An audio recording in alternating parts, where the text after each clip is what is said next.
Yo les gars, c'est Mathis Football, on se retrouve aujourd'hui pour une toute nouvelle vidéo. Le débrief de cette rencontre entre l'Olympique de Marseille et l'OGC Nice pour fêter les 125 ans du club.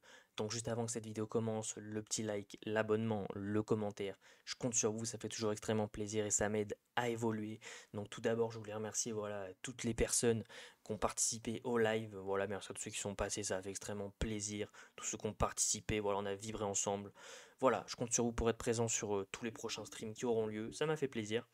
Donc ce match qui a remporté 2 buts à 0 pour l'Olympique de Marseille grâce à des buts de Neil Maupay et de Luis Enrique. Donc le premier but de ligne de ouah, fou.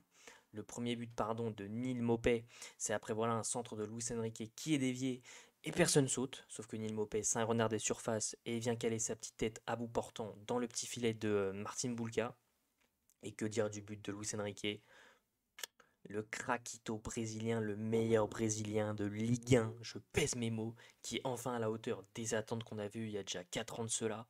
Voilà, qui déborde, qui joue en une touche sur Aminari, qui le remet directement, et cette superbe frappe enroulée entrée de surface, qui vient tromper Boulka, qui est en pleine lucarne, donc but magnifique.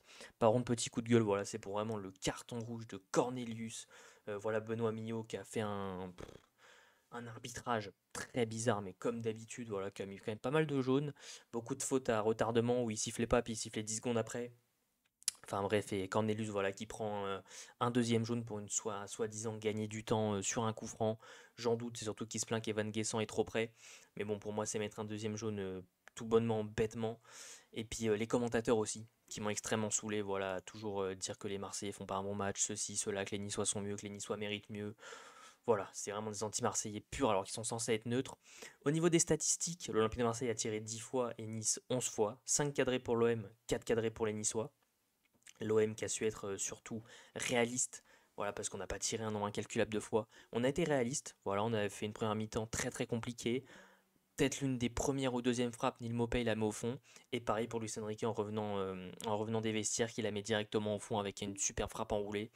Cet OM de De Zerbi est réaliste, cet OM de De Zerbi est flamboyant. Ça n'a pas été le plus grand match aujourd'hui. On a vu des matchs beaucoup plus maîtrisés. Geronimo Rulli, voilà, qui termine avec 7,4 de notes, qui n'a pas fait un match exécrable, mais qui a eu pas mal de réussite quand même, voilà, sur un coup franc, il relâche le ballon. Le ballon, si tu le passes en dessus, il tape le poteau, en dessous et il tape le poteau. Voilà, quelques petites bourdes, entre guillemets. Mais il a été chanceux ce soir. Et bon, il a quand même été présent, hein. C'est toujours mieux quand même que Paolo Lopez. Murillo, match impeccable. Voilà, Murillo toujours aussi bon avec l'Olympique de Marseille. Voilà, il sait toujours se mettre au niveau. J'ai pas souvenir de Murillo qui fait un match exécrable. Et là encore aujourd'hui, il fait un très très bon match. Brassier, pareil, très bon match dans l'ensemble. Cornelius, pareil, j'étais content de son match avant qu'il prenne ce deuxième jaune et donc ce carton rouge. Ça m'a presque limite énervé, mais cette charnière centrale sans Ballardi a su être bonne quand même. Valentin Rongier, ça a été quand même très très compliqué sur ce côté avec Melvin Barr et Boga. Quand Greenwood ne l'aidait pas, quand Greenwood l'aidait, ça allait un peu mieux. Mais voilà, c'est pas un latéral droit. Mais sur ce match-là, franchement, il a réussi à bien dépanner ce milieu de terrain. Højbjerg, Kondogbia, pas que dire, hein, c'est un super milieu de terrain. Pierre-Emile Højbjerg qui a été un peu plus en difficulté aujourd'hui, mais qui dans l'ensemble pour moi a livré une très bonne prestation, qui à mon avis a dû toucher un nombre incalculable encore une fois de ballon, et Kondogbia qu'on n'attendait plus à ce niveau-là, qui revient et qui est tout simplement trop fort. Et les quatre de devant, peut-être celui qui a fait le plus mauvais match, c'est Mason Greenwood, sans être dégueulasse, hein. Luis Enrique qui a fait un super match, voilà, qui vient mettre en plus ce but. Magnifique, dans la pleine lucarne de Martin Bulka. Aminarik, pareil, qui a eu un peu de mal quand même à se retourner quand Dante venait le coller. Mais dans l'ensemble, il a livré une belle prestation qui a été assez entreprenante. Mason Greenwood, assez discret dans l'ensemble sur ce match. Beaucoup plus discret voilà, que face à Toulouse, face à Reims, face à Brest. Mais il a su poser des problèmes à Melvin Barr. Et là, ça n'a pas été de tout repos quand même pour les défenseurs niçois. Et Neil Maupay qui est venu mettre voilà, ce but en renard des surfaces. Lui qui remplaçait Eli Wahi qui était blessé. Qui avait une petite gêne apparemment, qui était quand même sur le banc. Mais voilà, Neil Maupay, ça montre qu'il est là déterminé et que voilà, il sera prêt à remplacer Eli Wahi dès qu'il le faut. Et les entrants en fin de match, hein, surtout, donc Ismaël Koné, Lirola et Rowe qui sont rentrés à la 72e. Koné qu'on n'a pas trop vu, Lirola qu'on n'a pas énormément vu non plus, donc ça va être compliqué d'en tirer des conclusions. Et Jonathan Rowe, pareil, qui prend un jaune en plus, tout bête, franchement. Enfin, pour moi, il ne doit pas prendre jaune. Garcia qui est venu ensuite solidifier voilà, cette défense, vu qu'on a fini à 10, qui a remplacé Luis Enrique et Meite qui est rentré à la fin. Il a même pas dû toucher un ballon. Donc voilà, pour les entrants, c'est compliqué de les noter. Du côté de Nice, Boulka qui a fait pas un mauvais match parce que finalement, On va dire que sur les 2 buts, il peut pas faire énormément de choses. Voilà, il a fait quelques parades. Dante qui a très vite pris un jaune pour une faute sur Amin Harit, donc après la suite du match a été assez compliquée pour lui. L'Égyptien Abdelmounem, très mauvais match. Voilà, on l'a senti très très fébrile dès le début du match. Enda Chimier qui a été assez bon quand même défensivement. Melvin Bard qui a posé pas mal de problèmes quand même côté marseillais. Pareil, Jonathan Klaus qui a pas fait une prestation XXL, mais qui a pas fait un match horrible. Rosario, je ne l'ai pas trouvé flamboyant, on sait qu'il peut afficher un bien meilleur niveau. Ndombele, par contre, qui a fait un très bon match, la note de 6.9, il mérite beaucoup plus.